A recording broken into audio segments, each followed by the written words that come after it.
Hi bobbers and welcome to this week's YouTube vlog, and I hope we're all okay. As always, thanks to everyone that subscribed last week. We had many subscribers, so thank you very much. We really do appreciate it. And as always, the comments, we love comments, we really do. And I do, as I've said before, get back to everyone as soon as I can. Moving quickly on to this week's vlog. I always say it's a bit different because they're always different every week, but we've had a couple of people ask us about fuel pumps, the internals of fuel pumps, and especially one guy, I won't name him, but there's one guy who basically said, if I'm at a breakdown and I'm in trouble, can I take a fuel part apart and have a look inside them, etc, etc? And the answer is yes. I don't advise you repair fuel pumps, to be really honest with you, because at the end of the day they tend to come and bite you in the bottom occasionally, not every time, and if you're busy it becomes inconvenient and more costly for the customer. But for a lot of pumps you can buy a lot of the parts, especially Riello, which is the one which I'm concentrating on.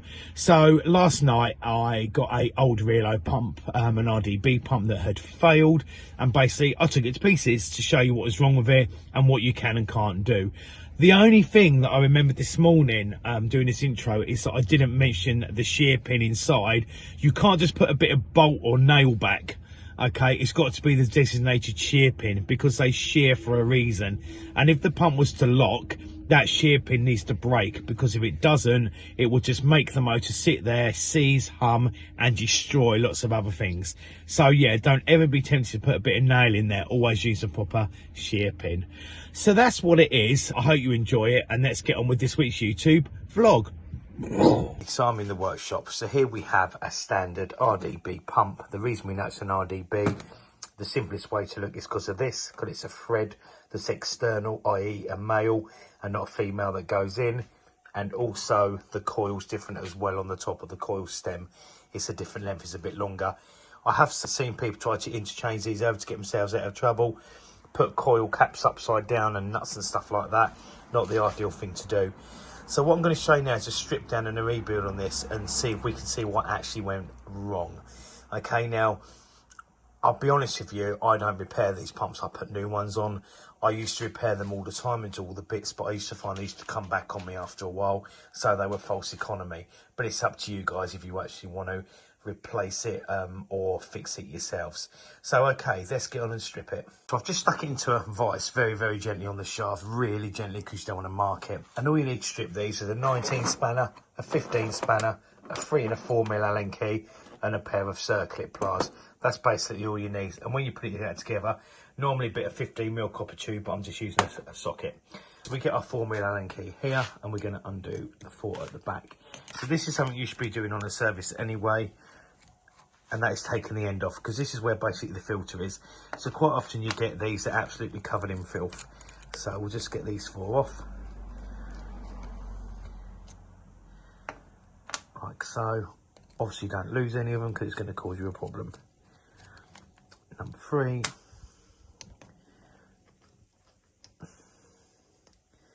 And if you can do it, number 4. Lay all the bits in order as well. So normally I'd put a clean sheet down, but obviously this is an old one, so I'm going to bin it when I'm done.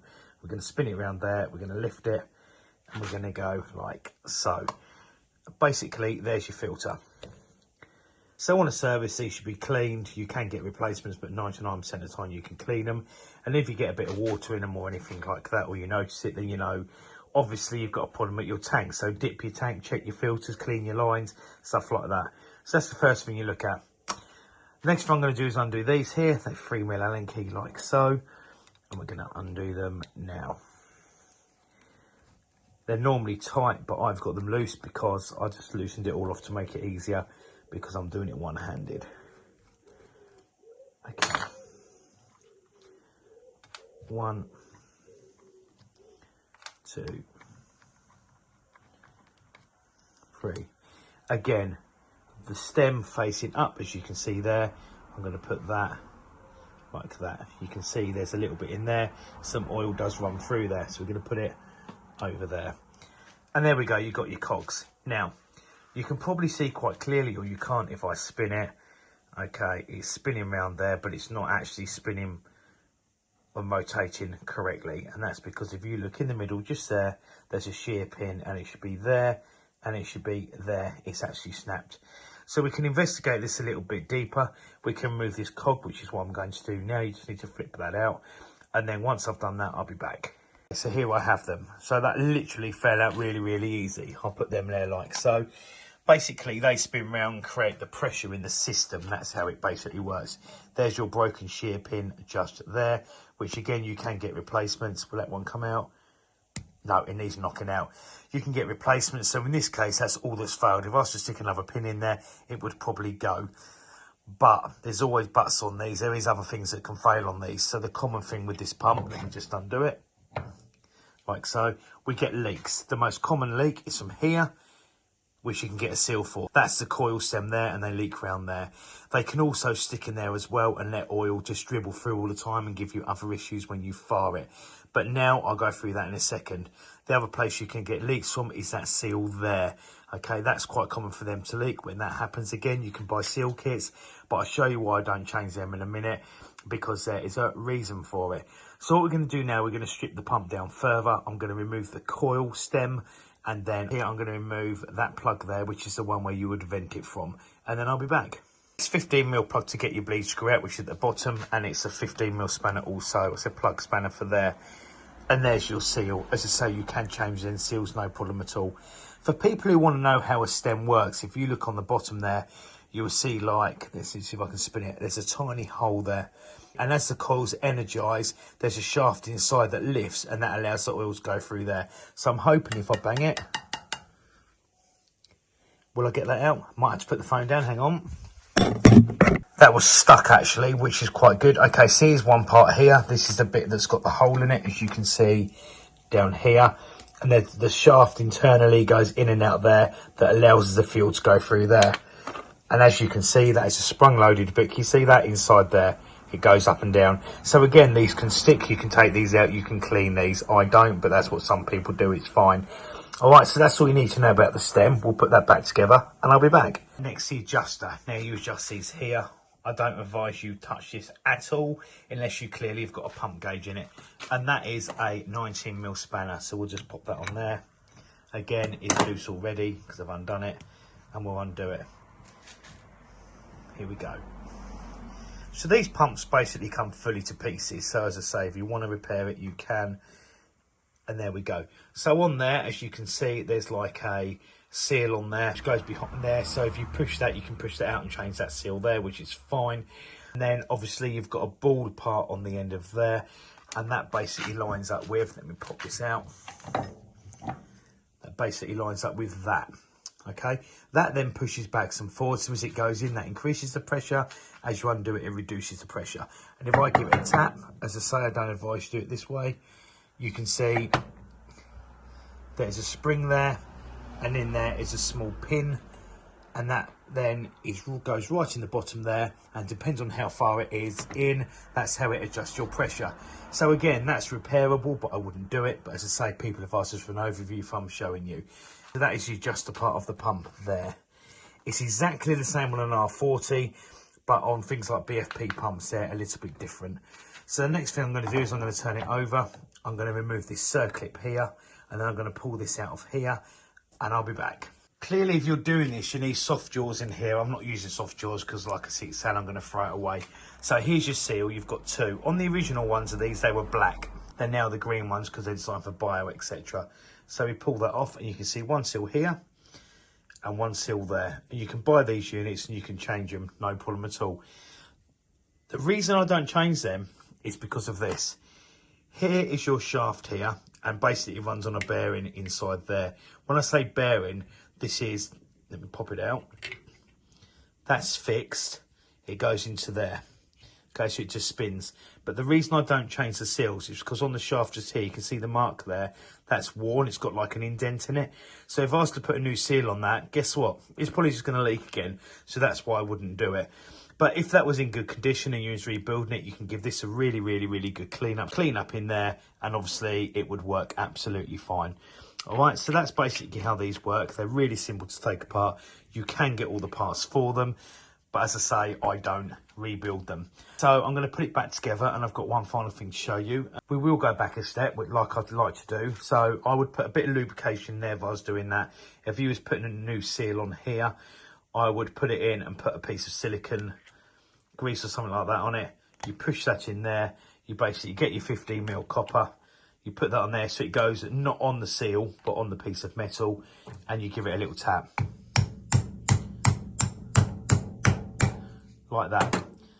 That's now home. That means that this circlip will go back in again. So I'm just going to do that, then I'll be back. As you can see, that's back in nice and neat and tidy, and it spins absolutely lovely. Okay, we're just going to do the vise up a bit.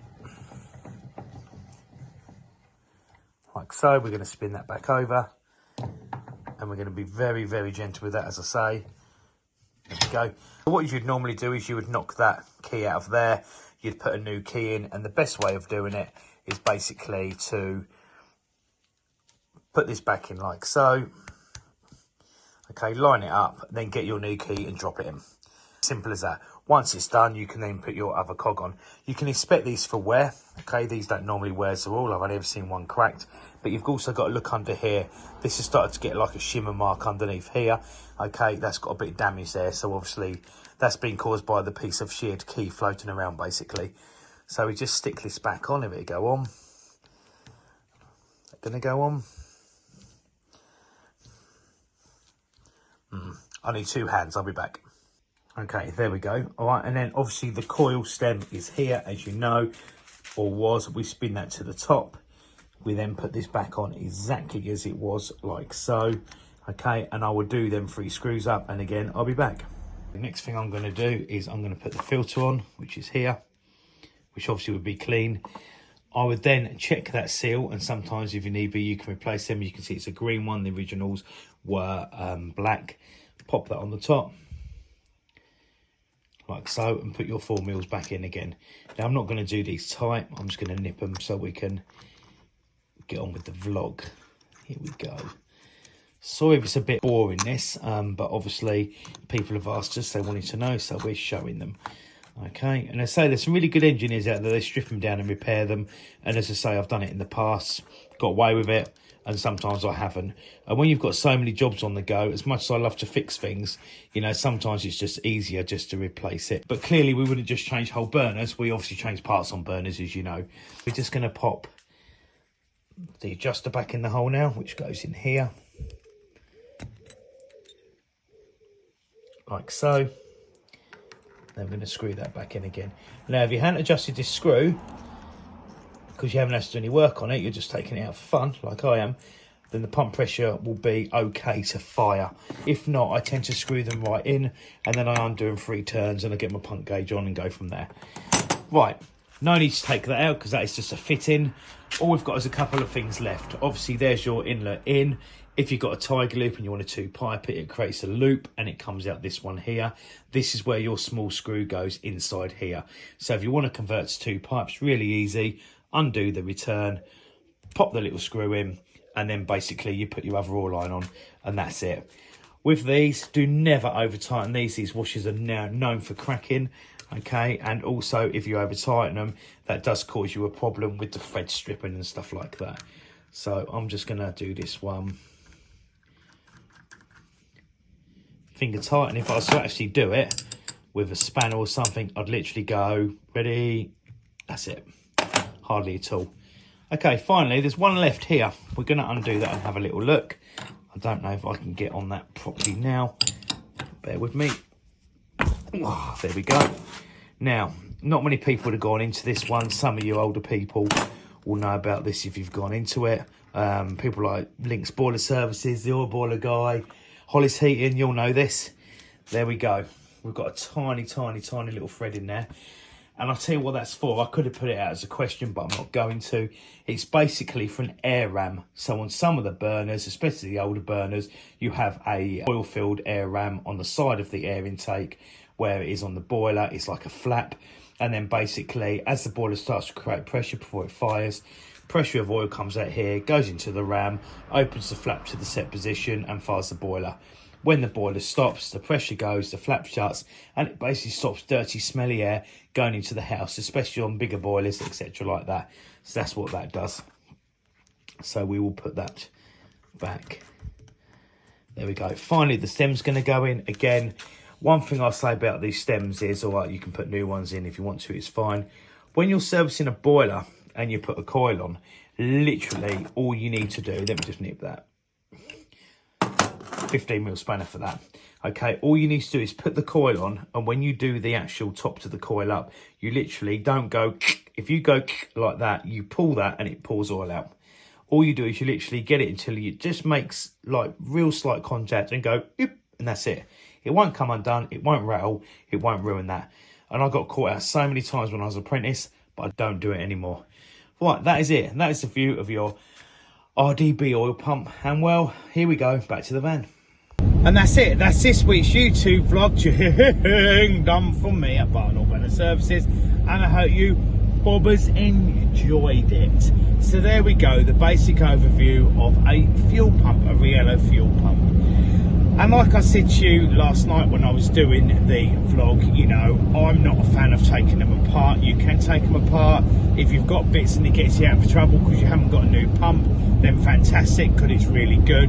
But in my experience, yes, sometimes and quite often you can get away with it and they last many, many years.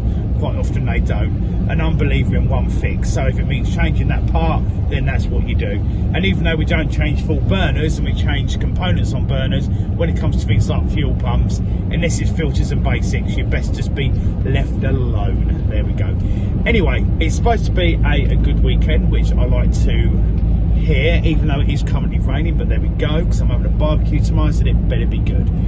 And have a great weekend, everyone. So as always, stay safe.